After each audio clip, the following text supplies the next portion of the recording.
নমস্কার বন্ধুরা, আজ আমি বানাবো দুধ পুলি বা ভাপা পিঠে।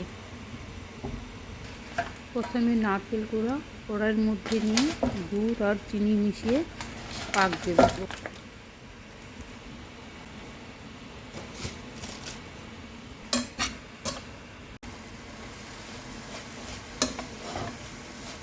ক্রমাগত নাড়াচাড়া করে নারকেলগুলোকে ভালো করে পাক দিতে হবে।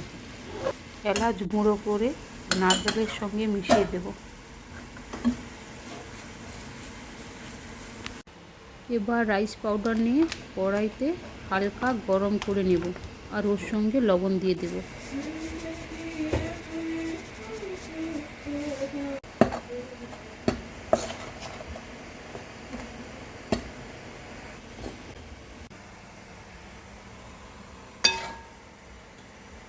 আগে থেকে একটা বাটিতে গরম জল করে রাখবো, তারপর ওই গুঁড়োটা অন্য একটা বাটিতে নিয়ে গরম জল দিয়ে মাখাবো।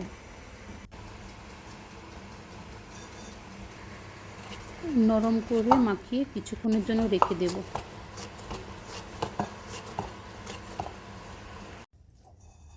তারপর ছোট লেচির মতো গোল করে মাঝখানে চাপ দিয়ে বাটির মতো একটি শেপ করে দেব আর ওর মধ্যে নারকেলের পুর দিয়ে ওই বাটির মধ্যে দিয়ে দেব আর ভালো করে মুখ বন্ধ করে দেব।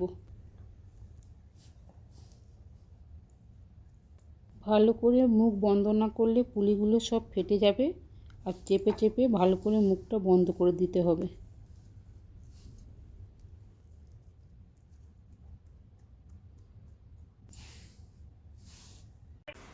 একটা ঝাড়া থালির উপরে সব পিঠেগুলো রাখলাম। আগে থেকে অন্য একটা বাটিতে জল গরম করেছিলাম, ওই বাটির উপরে ঝাড়া থালিটা বসালাম। উপর থেকে একটা ঢাকনা চাপা দিয়ে দিলাম যাতে পিঠেটা ভালোভাবে সেদ্ধ হয়ে যায়। 10-15 মিনিটের মধ্যে পিঠে পুরোপুরি রেডি। বেশিক্ষণ সেদ্ধ করব না, তাহলে পিঠেগুলো শক্ত হয়ে যাবে।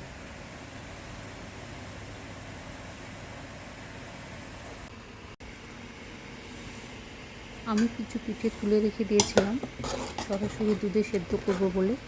এখন দুধটা গরম করে ওর মধ্যে এলাচ গুঁড়ো দিয়ে পিঠেগুলো দিয়ে দিলাম।